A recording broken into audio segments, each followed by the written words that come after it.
الله من الشيطان الرجيم.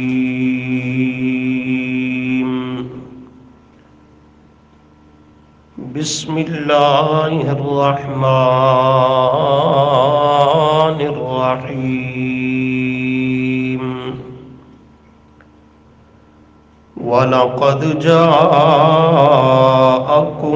يُوسُفُ مِنْ قَبْلُ بِالْبَيِّنَاتِ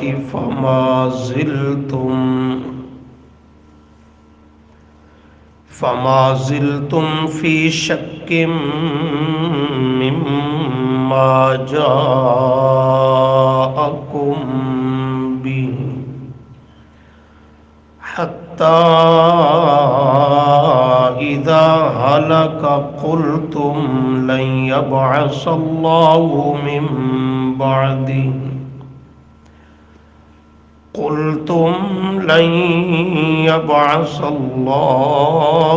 مِن بَعْدِهِ رَسُولًا كَذَلِكَ يُضِلُّ اللَّهُ مَنْ هُوَ مُسْرِفٌ مرتاب. صدق اللہ العظیم. اللہم صل علی محمد وعلی آل محمد كما صليت على إبراهيم وعلى آل إبراهيم إنك حميد مجيد. اللهم بارك على محمد وعلى آل محمد كما باركت على إبراهيم وعلى آل إبراهيم إنك حميد مجيد. استغفر الله لا حول ولا قوة إلا بالله. سبحان الله وبحمده. گزشتہ سبق میں بدعات کے اسباب میں سے چھٹا سبب کے متعلق بعض گزارشات ذکر کی گئیں، جس کا خلاصہ یہ تھا کہ جب انسان دین حق کے معاملہ میں شک و شبہ کا شکار ہوتا ہے اور ایمان کی جو اصل یعنی یقین اور اطمینان کی کیفیت ہے وہ کھو بیٹھتا ہے، تو اس کے دین میں فساد، بگاڑ اور یہ سب بدعات اور خرافات پیدا ہونی شروع ہو جاتی ہیں.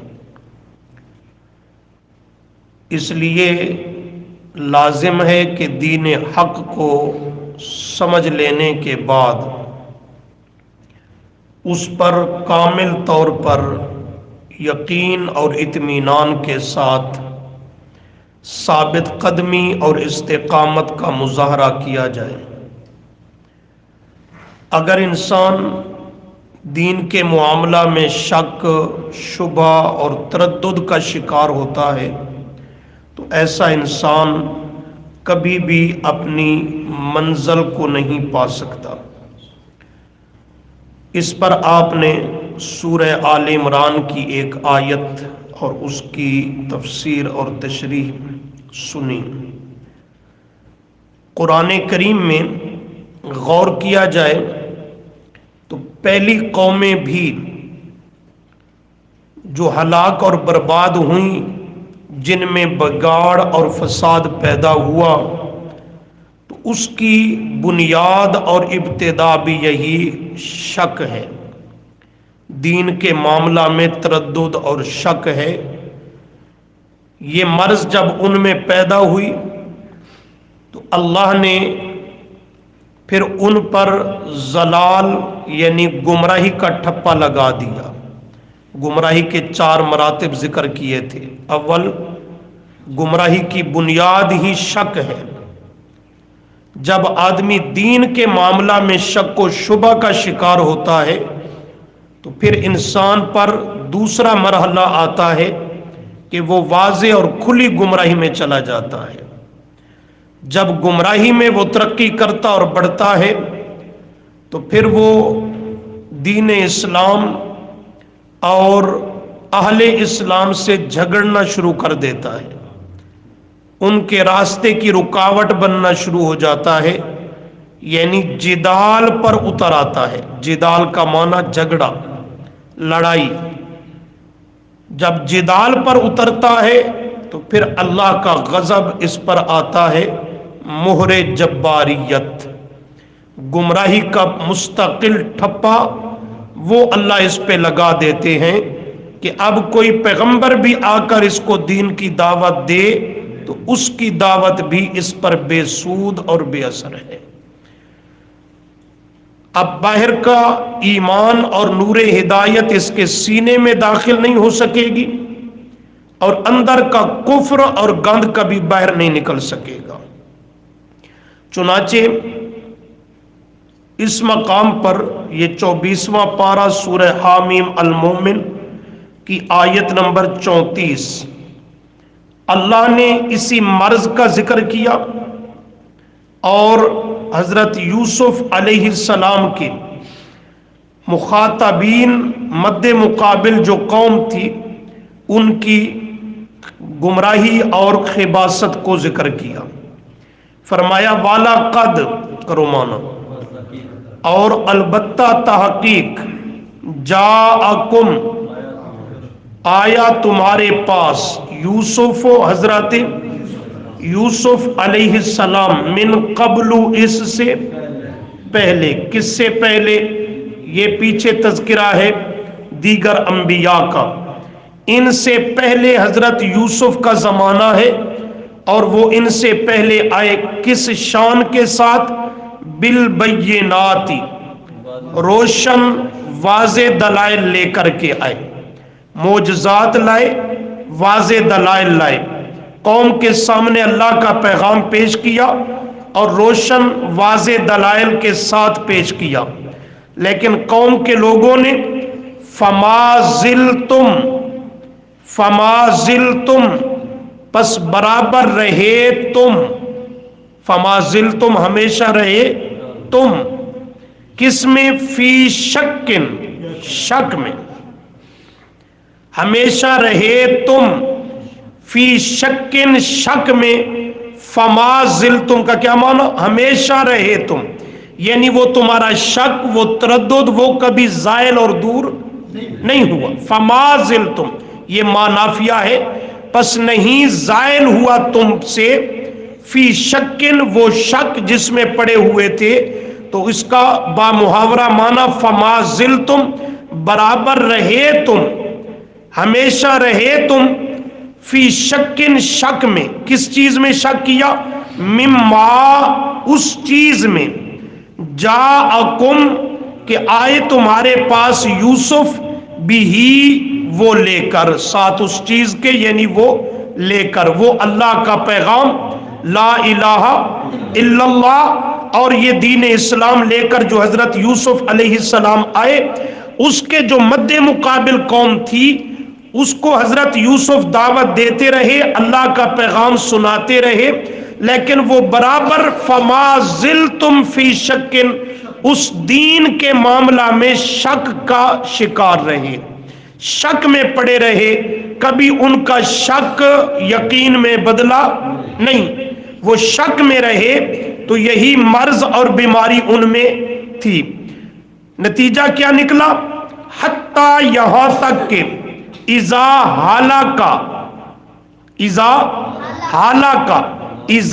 جب ہلاکا حضرت یوسف پر موت آ گئی، حضرت یوسف پر ہلاکا کا معنی ماتا، مر گئے، موت آ گئی حضرت یوسف علیہ السلام پر، یعنی اپنی زندگی مکمل کر کے وفات پا گئے، تو جب اللہ کا پیغمبر فوت ہوا قلتم تو تم کہنے لگے قوم کے لوگوں لن یبعث اللہ ہرگز نہیں بھیجے گا اللہ تعالی من بعدہ اس کے بعد، من بعدہ کس کے بعد؟ حضرت یوسف، من بعدہ اے من بعد یوسف، اس یوسف کے بعد اللہ ہرگز نہیں بھیجے گا رسولن کوئی رسول، کوئی رسول اللہ نہیں بھیجے گا۔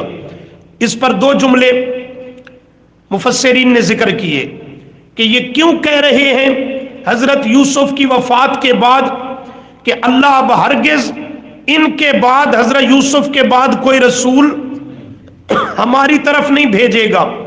ایک تو کہنے کا ان کا انداز یہ تھا کہ جب حضرت یوسف علیہ السلام فوت ہو گئے تو اب انہیں افسوس ہوا، اب احساس ہوا کہ اللہ کا پیغمبر تھا، اللہ کا پیغام سناتا رہا، پر ہم کتنے ناقدرے تھے، ہم برابر شک اور تردد میں رہے، ہم نے ان کی ایک بات کو بھی مانا اور یقین اس پہ نہیں کیا، ہم نے چونکہ اللہ کے پیغمبر کی ناقدری کی تو ہم ایسے اب راندہ درگاہ اور ناقدرے نالائق ثابت ہوئے کہ اس کے بعد حضرت یوسف کے بعد اللہ ہماری طرف کوئی اور رسول نہیں بھیجے گا، یعنی اب ہمیشہ ہم محروم ہی رہیں گے۔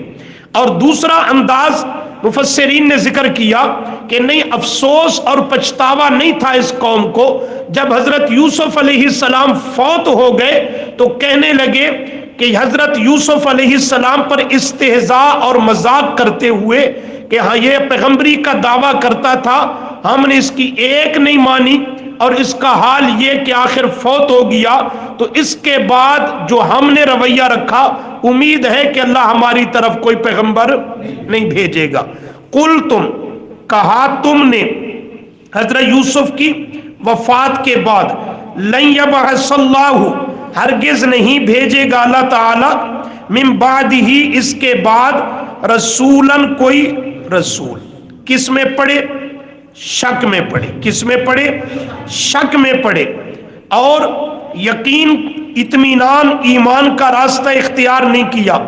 جب شک میں پڑھے تو شک یہ گمراہی کی بنیاد، پہلی اینٹ ہے۔ اللہ فرماتے ہیں جب وہ برابر اسی میں پڑے رہے، اپنی اصلاح نہ کر پائے تو کذالک یضل اللہ، کذالک اسی طرح، یضل اللہ گمراہ کیا، یعنی گمراہی پہ رکھا اللہ کریم نے۔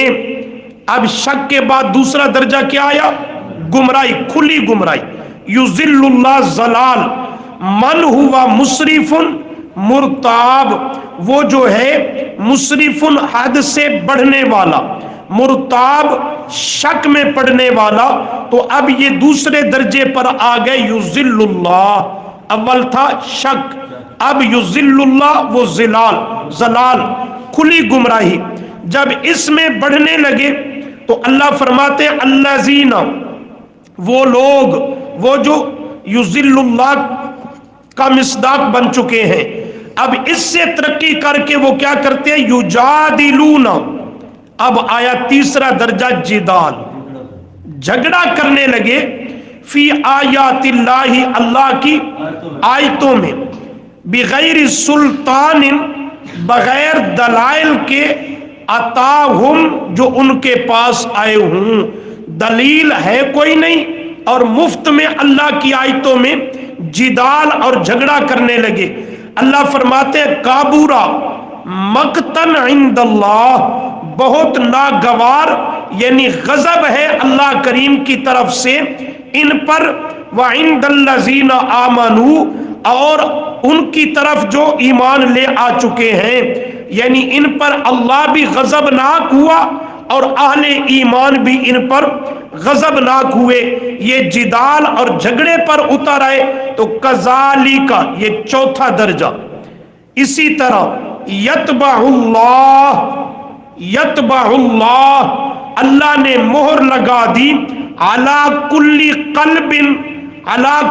قلب، اوپر اس ہر دل کے، متکبر جو اکڑنے والا ہے، جبار جو سرکش ہے۔ ایسے ہر دل پر یتبع اللہ، اللہ نے کیا لگا دی؟ مہر لگا دی۔ یہ مہر جباریت اللہ نے لگا دی۔ تو بات وہی کل والے سبق کی ہے کہ یہ انسان کے دین میں خرابی، بگاڑ اور بدعات اور فساد آتا ہے تو اس کے اسباب میں سے ایک سبب دین کے معاملہ میں شک کرنا ہے، اور یہ گمراہی کا پہلا درجہ ہے جو پہلی قوموں کو بھی ہلاک کرتا آیا اور ان کی ہلاکت کا باعث بنا۔ جیسے یہ حضرت یوسف کی قوم جنہوں نے حضرت یوسف کی دعوت اور پیغام کو نہیں مانا تو ان کو جو ہلاک کیا گیا، تو ان میں بھی خرابی کی بنیاد فما زلتم فی شکن۔ ایک اور مقام دیکھیں، 12واں پارہ سورہ ہود،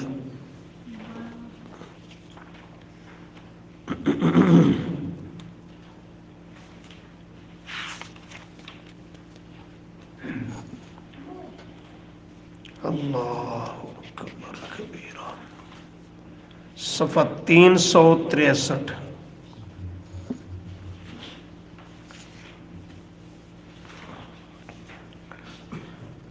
رکوع سے دیکھ لیجئے آیت نمبر 61۔ وَإِلَىٰ ثَمُودَ أَخَاهُمْ صَالِحًا، مل گیا جی۔ اور طرف قوم سمود کے ان کے بھائی حضرت صالح کو بھیجا علیہ السلام۔ قال، فرمایا حضرت صالح نے، یا قوم، آئے قوم کے لوگو، اعبدوا اللہ، کرو مانا عبادت کرو صرف اور صرف اللہ کی، مالکم کے نہیں ہے تمہارے لیے، من الہ کوئی لائق عبادت کے، غیرہ سوائے اس اللہ کے۔ کون سا اللہ؟ ہوا انشاکم من الارض، ہوا وہ اللہ، انشاکم جس نے پیدا کیا تمہیں، من الارض زمین سے، زمین سے پیدا کیا، ہم مٹی سے پیدا کیے گئے۔ کیا مانا؟ ہم تو نطفہ سے پیدا ہوئے۔ اس کے دو مطلب ہیں، ایک یہ کہ انسان اول جو پیدا ہوا حضرت آدم وہ براہ راست مٹی سے پیدا ہوا، اور جو اولاد آدم ہے وہ نطفہ سے پیدا ہوئی، پر نطفہ کس چیز کا بنتا ہے؟ خون کا، خون سے نطفہ بنتا ہے، اور خون کس کا بنتا ہے؟ غذا کا، اور غذا جو ہے اس کا تعلق زمین سے ہے۔ اس کا تعلق کس سے ہے؟ زمین سے تعلق ہے۔ تو فرمایا من الارض زمین سے، واستعمرکم فیہا، واستعمرکم اور پھر تمہیں آباد کیا، فیہا اس زمین میں۔ یہ اللہ کے احسانات ہیں، تمہارا خالق بھی اللہ، تمہارا نظام زندگی چلانے والا بھی اللہ، تمہیں آباد کرنے والا اللہ۔ لہذا فاستغفروہ، فاستغفروہ پس بخشش طلب کرو اس اللہ کریم سے، وہ پچھلے کفر پر جو کرتے آ رہے ہو، شرک پر، دیگر نافرمانی اور بغاوت پر، اللہ سے معافی، مغفرت اور بخشش طلب کرو، اور آئندہ کے لیے ثم پھر توبو الیہ اسی ہی کی طرف رجوع کرتے ہو وہ، ان ربی بے شک میرا رب قریب مجیب، قریب قبول کرنے والا ہے، مجیب قبول کرنے والا ہے۔ تم اللہ کی طرف رجوع تو کرو، وہ تمہیں قبول کر لے گا، تمہاری مغفرت اور بخشش کو قبول کر کے تمہارے گناہوں کو معاف کر دے گا۔ قالو قوم کے لوگ کہنے لگے، یا صالح، آئے بولتے نہیں آپ، آئے صالح علیہ السلام، قد کنت فینا مرجوا قبل ھذا، قبل ھذا، سبحان اللہ، بڑا عجیب جملہ ہے۔ کہتے ہیں قد، اے صالح پکی بات ہے، کنتا تھا تو، فینا ہمارے درمیان، مرجون بڑی امیدوں کے قابل، قبل ھذا، اس اعلان نبوت اور مسئلہ توحید کے بیان سے پہلے۔ کیا مانا؟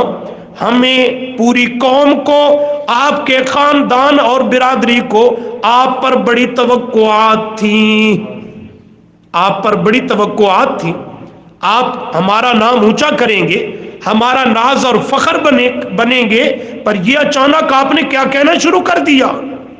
کیونکہ اللہ کا پیغمبر بڑا حسن و جمال والا، ذہین فتین ہوتا ہے اور بڑا قد و قامت والا ہوتا ہے، وہ معاشرہ میں ایک نمایاں شخصیت ہوتی ہے، تو کسی بھی ہونہار بیٹے پر والدین کو ناز اور فخر ہوتا ہے، تو ان پر پوری قوم ناز کرتی تھی کہ ان کے اندر جو صلاحیتیں، خوبیاں، اوصاف ہیں، یہ پوری قوم، خاندان کا نام روشن کر دیں گے۔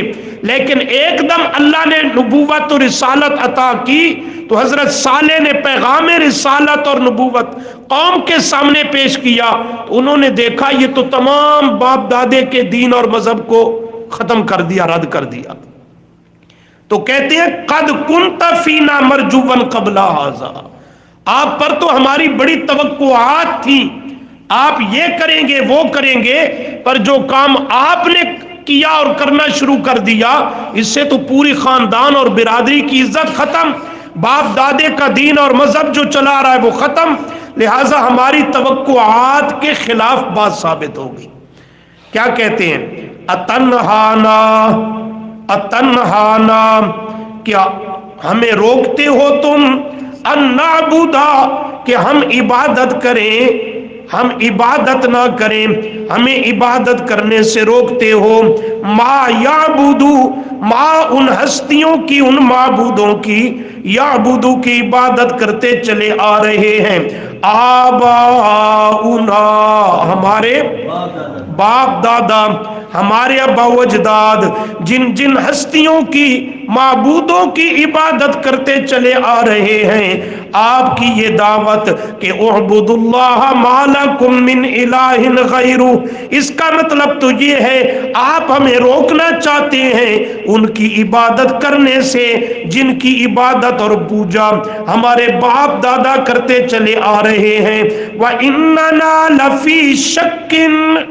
وَإِنَّنَا، اور بے شک ہیں ہم، لفی شکن، بیچ شک کے، البتہ شک میں پڑے ہوئے ہیں۔ کس چیز کے بارے میں شک ہے؟ مما تدعونا، مما اس مسئلہ کے بارے میں، کون سا مسئلہ؟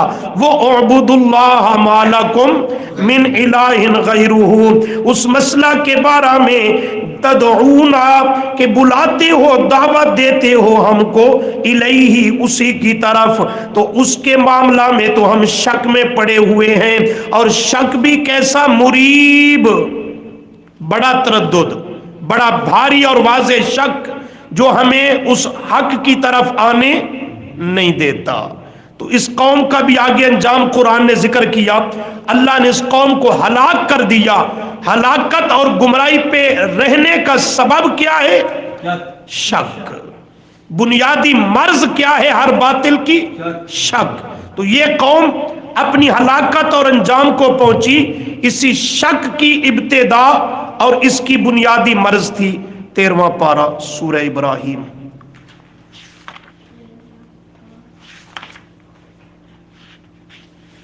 صفحہ 408۔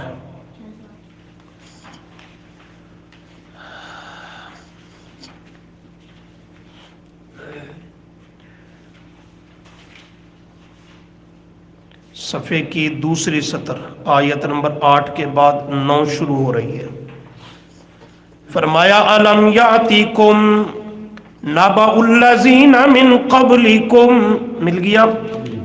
الم یاتیکم، کیا نہیں پہنچی تمہیں، نبأ خبر، نبأ خبر، حال، الذین ان قوموں کا، ان لوگوں کا، من قبلکم جو تم سے پہلے ہو گزری، کیا ان قوموں کے احوال تم تک نہیں پہنچے جو تم سے پہلے ہو گزری ہیں؟ کون سی قومیں؟ فرمایا قوم نوح، یعنی قوم نوح، وعاد، اور قوم، وثمود، اور قوم سمود۔ اب ان کا اکٹھا ذکر آ رہا ہے۔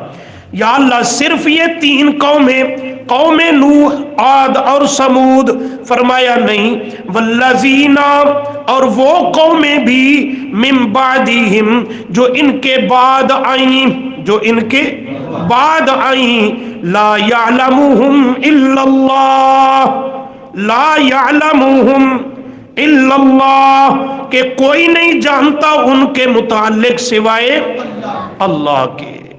بعض قومیں انبیاء اور ان کی قوموں کے حالات تو اللہ نے قرآن میں ذکر کر دیے، لیکن بے شمار انبیاء اور قومیں جن کا قرآن میں ذکر، حدیث میں ذکر، تاریخ میں ذکر کوئی نہیں ملتا اسے سوائے اللہ کے، اور کوئی جانتا ہی نہیں۔ بہت ہی قومیں آئیں، فرمایا لا یعلمہم الا اللہ، نہیں کوئی جانتا ان کے متعلق سوائے اللہ کے۔ جاءتہم، آپ نے جملے پہ غور کیا، بہت سارے انبیاء اور ان کی قومیں جن کا اللہ نے قرآن میں کہیں ذکر ہی ان کے متعلق اپنے پیغمبر کو بتلایا ہی نہیں۔ آپ صلی اللہ علیہ وسلم کو جب بتلایا نہیں تو آپ ان کے متعلق جانتے ہی تو عالم الغیب کیسے؟ یہاں پہ نشانی رکھو، 6 پارے میں آ جاؤ، یہاں پہ نشانی، سورۃ النساء،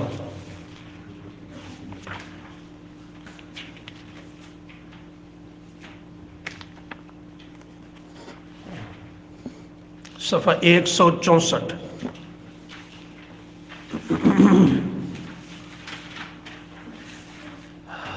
مل گیا جی؟ رکوع سے دیکھیے گا، سورۃ النساء کی آیت نمبر 163 اور 164 مل گیا؟ ذرا توجہ کیجئے گا، تفصیل میں نہیں جانا چاہتا، جملہ آیا تو اس پہ بات تھوڑی سی۔ فرمایا انا اوحینا الیک، مل گیا نا؟ ذرا غور کرنا، انا اوحینا، بے شک ہم نے وحی کی، اللہ فرماتے ہیں، الیک، آپ کی طرف میرے پیغمبر، کما، جیسا کہ اوحینا، ہم وحی کرتے چلے آئے، الی نوح، طرف حضرت نوح کے، والنبیین، پہلے ذکر کس کا ہے؟ انا اوحینا الیک، انا اوحینا الیک، پہلے ذکر نبی علیہ السلام کا، حضرت نوح، باقی انبیاء کا ذکر آپ کے بعد، حالانکہ ان کا زمانہ میرے پیغمبر سے پہلے ہے، میرے پیغمبر کا زمانہ اور بعثت ان کے بعد، پر ان سے پہلے آپ کا ذکر آپ کی عظمت کے اظہار کے لیے، آپ کی عظمت کے اظہار کے لیے۔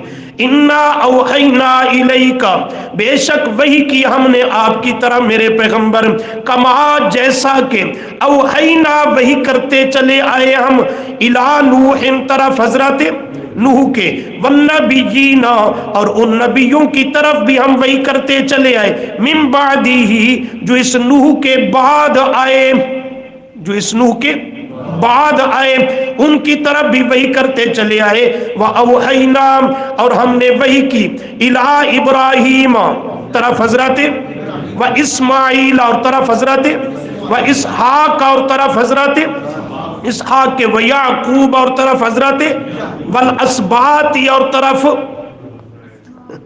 بریک لگ گئی، اسباط کا معنی اولاد، حضرت یعقوب کی اولاد کی طرف، والاسباط، اور طرف ان کی اولاد کے ہم وحی کرتے چلے آئے، وعیسیٰ، اور حضرت عیسیٰ کی طرف، وایوب، ویونس، وہارون، وسلیمان، ان سب کی طرف ہم وحی کرتے چلے آئے۔ وآتینا، اور عطا کی ہم نے، داود زبورا، حضرت داود کو زبور، ہم نے حضرت داود کو زبور عطا کی۔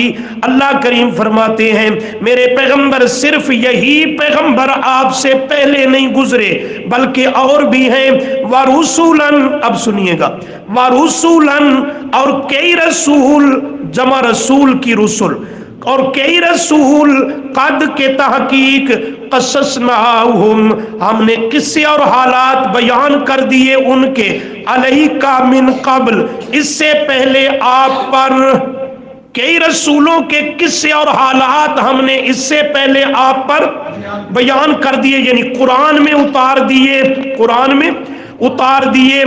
ورسولن، اور کئی رسول ایسے ہیں لم نقصصہم علیک کہ ہم نے قصے اور حال نہیں بیان کیے ان کے آپ پر حالات کو بیان ہی نہیں کیا، جنہیں نہیں بیان کیا انہیں جانتا ہی کوئی نہیں۔ وَكَلَّمَ اللَّهُ مُوسَىٰ تَكْلِيمًا، اور موسیٰ سے ہم نے کلام کیا۔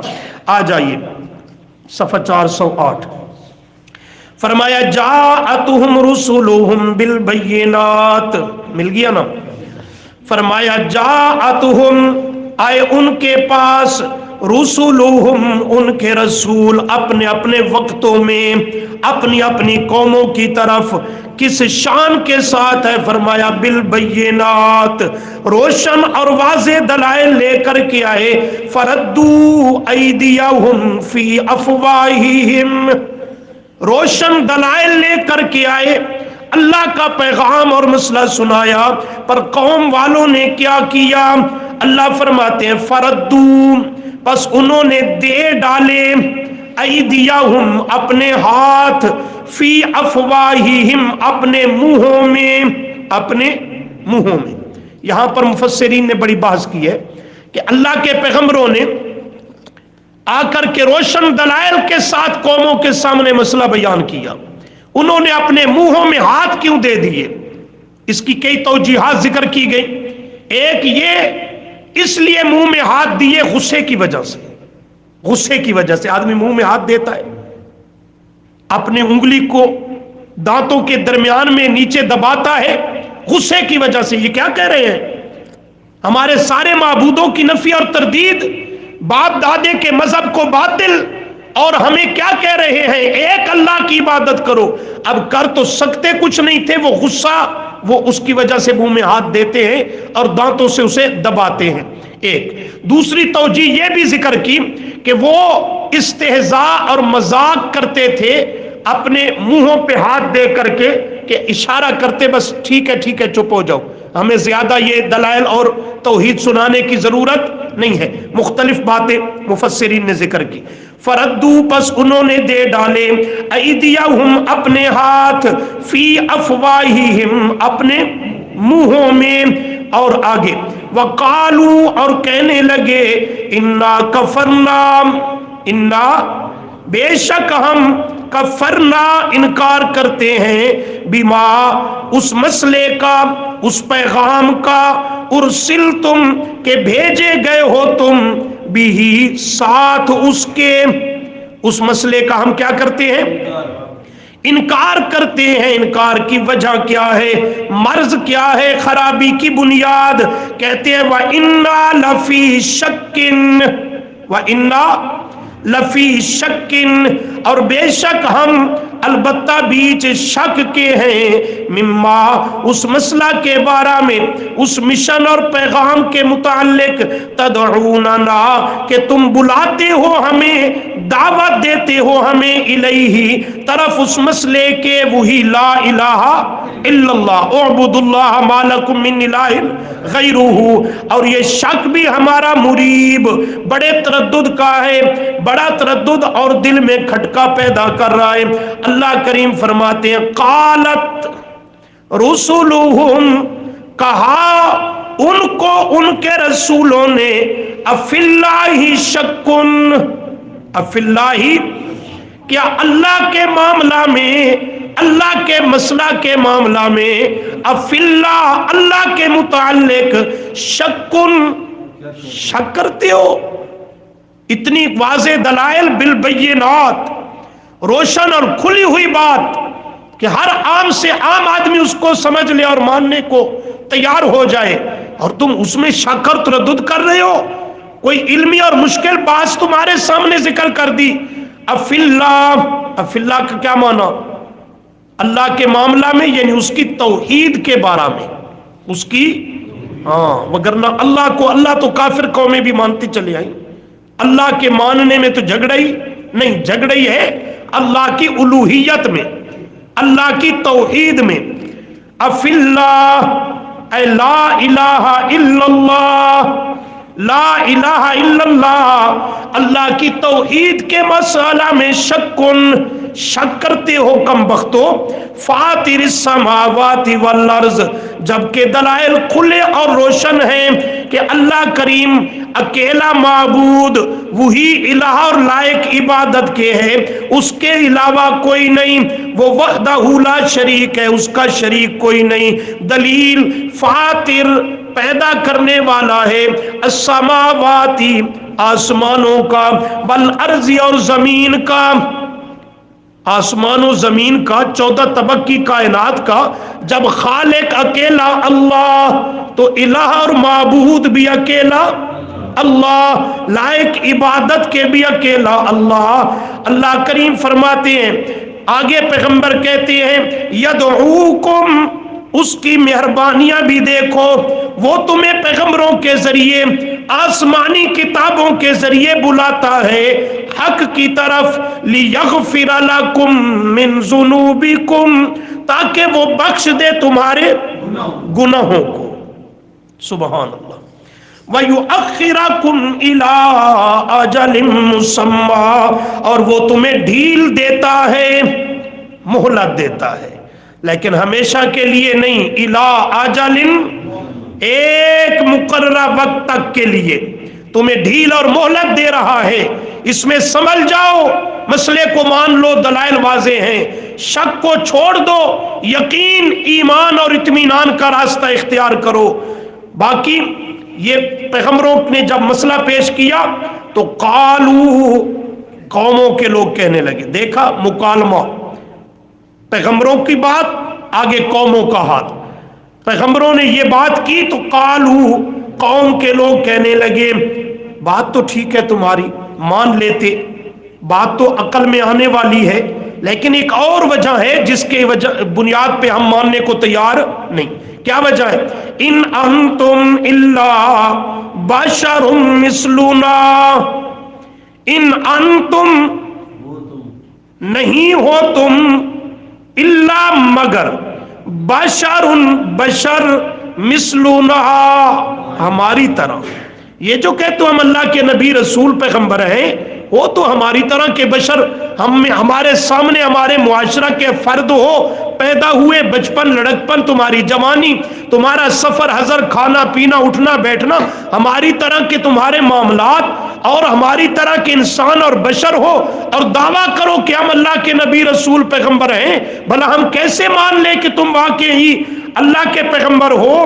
اس لیے ہم ماننے کو تیار نہیں ہے، ایک۔ نمبر دو، تریدونا،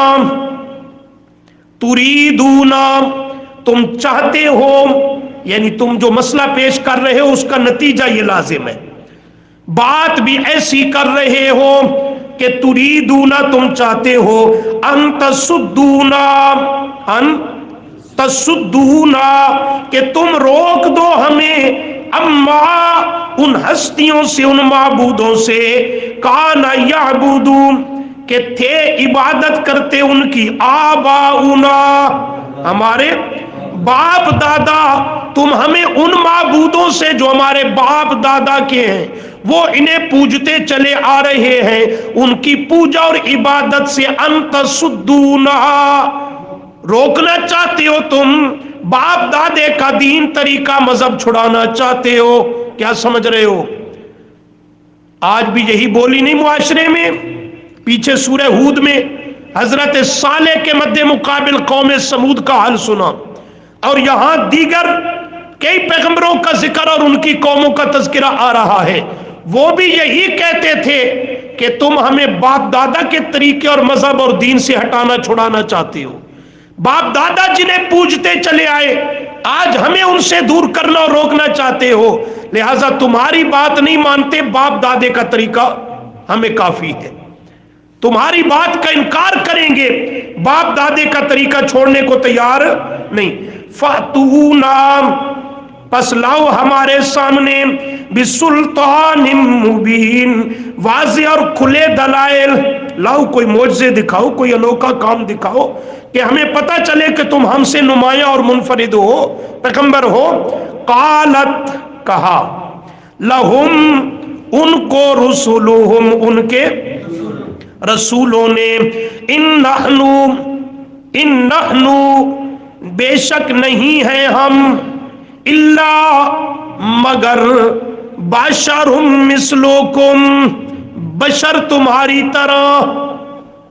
یہ جو تم کہتے ہو ہماری طرح کے بشر ہو، تو ہم نے کب نور ہونے کا دعویٰ کیا؟ ہم نے کب کہا کہ ہم بشر نہیں؟ ان نحن الا بشر مثلکم، بے شک ہم تو بشر ہیں تمہاری طرح. کون کہہ رہے ہیں؟ خود انبیاء، خود رسول پیغمبر کہہ رہے ہیں ان نحن نہیں ہیں ہم الا مگر بشر مثلکم بشر تمہاری مثل تمہاری طرح ولکن اللہ، لیکن یہ بشر تمہاری طرح ذات کے اعتبار سے، جنس کے اعتبار سے، شان کا یہ معاملہ نہیں. شان کیا ہے؟ آگے ولکن اللہ، اور لیکن اللہ تعالی نے یمنو، اور لیکن اللہ تعالی یمنو احسان کرتا ہے، یمنو احسان کرتا ہے علی من یشاء من عبادی، اوپر بندوں کے جس پر جن کے متعلق چاہے، علی من یشاء اوپر جس کے چاہے، من عبادی ہی اپنے بندوں پر، اپنے بندوں میں سے اللہ جس پر چاہتا ہے احسان کرتا ہے، نبوت دے کر، رسالت دے کر، پیغمبر بنا کر اس کی شان اور عظمت کو اونچا کر دیتا ہے. لیکن شان کے بڑھ جانے سے حقیقت تو نہیں بدلا کرتی. حقیقت بدل جاتی ہے؟ نہیں. حجر اسود بہت عظمت والا پتھر، بڑی شان والا پتھر، بڑے مقام اور مرتبے والا پتھر، جسے جنت سے لایا گیا، انبیاء بوسے دیتے آئے، سید الانبیاء نے بوسے دیے، صحابہ نے بوسے دیے، بڑا مقدس، لیکن شان بڑھ جانے کے باوجود ہے تو پھر بھی پتھر. حقیقت تو بدلی نہیں. نبی کا شان بہت اونچا، نبی کا مقام اور مرتبہ بہت بلند، لیکن حقیقت کا انکار تو نہیں کیا جا سکتا. حقیقت تو بشریت ہے، ذات اور جنس تو بشر ہے. اللہ نے احسان کیا، نبوت رسالت عطا کی، انہیں شان اور عظمت میں اونچا کر دیا. باقی جو کہتے ہو کہ کھلی دلیل کوئی نشانی لاؤ، وَمَا كَانَ لَنَا أَن نَّأْتِيَكُمْ، سبحان اللہ. پیغمبر کتنا دیانتدار ہوتا ہے، کتنا دیانتدار ہوتا ہے. کہتے ہو نشانی لاؤ، وَمَا كَانَ لَنَا، وَمَا كَانَ مَا يَنبَغِي مَا يَجُوز، ہماری یہ اتھارٹی نہیں، ہمارا یہ منصب نہیں، ہمارے بس کی بات نہیں، أَن نَّأْتِيَكُمْ بِسُلْطَانٍ، کہ ہم از خود کوئی معجزہ تمہارا فرمائشی ظاہر کریں، کوئی تمہارے کہنے کے مطالبہ کرنے کو پورا کریں، ہمارے بس میں یہ بات نہیں. باقی معجزات تو ہیں، لیکن الا باذن اللہ، وہ کس کے حکم سے ہوتے ہیں؟ ہاں، تم کہو یہ کر دکھاؤ، وہ کر دکھاؤ، یہ کرو، فلاں کرو، فلاں کرو، ما کان لنا، ہمارے بس میں کچھ کرنا نہیں. معجزہ دکھائے یا نہ دکھائے، وہ ہمارے ہاتھ پہ ظاہر ضرور ہوتا ہے، لیکن اس میں قادر اور فاعل سب کچھ کرنے والا کون ہوتا ہے؟ الا باذن اللہ. وعلی اللہ، اور اللہ ہی پر، فَلْيَتَوَكَّلِ الْمُؤْمِنُونَ، چاہیے کہ توکل اور بھروسہ رکھیں اہل ایمان. خیر، یہاں بھی کیا سمجھے ہو؟ پیغمبروں کا، کئی پیغمبروں کا اکٹھا اجمالی ذکر آیا، ان کے مد مقابل قوموں کے حال کو اور ان کی ہلاکت کو قرآن نے ذکر کیا. لیکن ان قوموں میں بنیادی مرض کیا تھی؟ افی اللہ شک واننا لفی شک مما تدعونا. ایک مقام اور دیکھیں گے، صفحہ 350، 11واں پارہ. اللہ، سورہ یونس آیت 104 رکوع سے، صفحہ 350 مل گیا جی. فرمایا قل یا ایھا الناس، قل فرما دیجئے میرے پیغمبر صلی اللہ علیہ وسلم، یا ایھا الناس، سبحان اللہ۔ باقی پیغمبر کیا کہتے ہیں؟ یا قوم اعبدوا اللہ ما لکم من الہ غیر، یا قوم یا قوم یا قوم، یہ پیغمبر کہتے چلے آئے۔ مگر اب بات ہے میرے محبوب صلی اللہ علیہ وسلم کی، تو آپ نے یا قوم یا فلاں نہیں فرمایا۔ اللہ فرماتے ہیں قل، میرے پیغمبر فرما دیجئے یا ایھا الناس، آئے لوگو، ان کنتم، اگر ہو تم، ان کنتم، اگر ہو تم، فی شک من دینی، بیچ شک کے، من دینی، میرے دین کے بارے میں، اگر شک میں پڑے ہوئے ہو، جیسے پہلی قومیں شک میں پڑی ہوئی تھی، اسی شک میں رہی، ہلاک اور گمراہ رہی اور دنیا سے بے نام و نشاں ہو گئی۔ اگر تم بھی شک میں ہو کہ آج یہ دین کو پیش کر رہا ہے، کل کو پتہ نہیں کیا مشن سامنے آئے گا، آج کیا مسئلہ بیان کر رہا ہے، کل کو کوئی اس میں تبدیلی لائے گا۔ ان کنتم فی شک من دینی، اگر تم شک و شبہ میں پڑے ہوئے ہو میرے دین کے متعلق، تو او مکہ کے لوگوں، کھول کر اپنی کانوں کو میری بات کو سن لو۔ فلا اعبد الذین تعبدون من دون اللہ، فلا اعبد، فلا، پس نہیں میں اللہ کا پیغمبر عبادت کرتا، نہیں پوجتا، الذین، ان ہستیوں کی، ان تمہارے بناوٹی معبودوں کی نہیں پوجا اور عبادت کرتا، تعبدون، کہ جن کی تم پوجا اور عبادت کرتے ہو، من دون اللہ، اللہ کے سوا، جن جن ہستیوں کو اللہ کریم کے علاوہ سورتے پکارتے ہو، ان کی نظر نیازیں چڑھاوے دیتے ہو، ان کے رکوع سجدے طواف چکر پھیرے لگاتے ہو، حضرت ابراہیم کی پوجا کرو، حضرت اسماعیل کی کرو، حضرت عزیر و عیسیٰ علیہ السلام کی کرو، یا حضرت بی بی مریم علیہ السلام اللہ کی کرو، لات منات عزا ہبل وغیرہ کی کرو، اللہ کے سوا تعبدون من دون اللہ، جن جن کی تم پوجا اور عبادت کرتے ہو، کان کھول کر سن لو، فلا اعبد، میں اللہ کا پیغمبر ان کی پوجا اور عبادت کرنے کو تیار نہیں ہوں، ولیکن، اور لیکن، اعبد اللہ، میں تو عبادت کرتا ہوں صرف کس کی؟ صرف کس کی؟ اللہ کی عبادت کرتا ہوں، تمہارے بناوٹی معبودوں کی عبادت نہیں کرتا۔ کون؟ اللہ، جس کی میں اللہ کا پیغمبر عبادت کرتا ہوں، الذی، وہ ذات، یتوفاکم، جو تمہیں بھی موت دیتا ہے، تمہارے معبودوں کو بھی موت دیتا ہے، اور خود مرنے سے پاک ہے۔ جو خود موت سے پاک ہو وہ لائق عبادت کے ہوتا ہے، جو مر چکے ہوں یا کل کو مرنے والے ہوں، اپنے سر پہ آئی موت کو نہ ہٹا سکیں، وہ عبادت کے لائق اور معبود بننے کے قابل نہیں ہوا کرتے۔ وَأُمِرْتُ، اور مجھے یہ امر اور حکم کیا گیا ہے، ان اکون من المؤمنین، کہ میں ہو جاؤں ماننے والوں میں سے، لہذا اللہ کا حکم اور پیغام میں نے مان لیا۔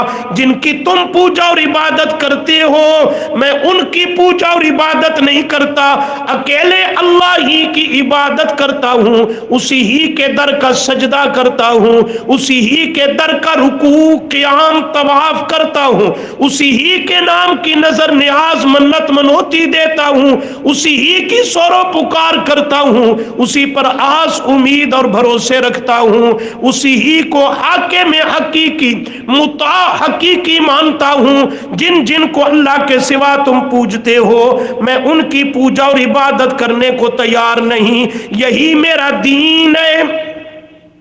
آپ نے غور نہیں کیا؟ ان کنتم فی شک من دینی، ان کنتم فی شک، غور کرو بڑا جملہ ہے پتے کا، ان کنتم فی شک من دینی، اگر تمہیں میرے دین میں شک ہے۔ آگے دین کیا اپنا بیان کیا؟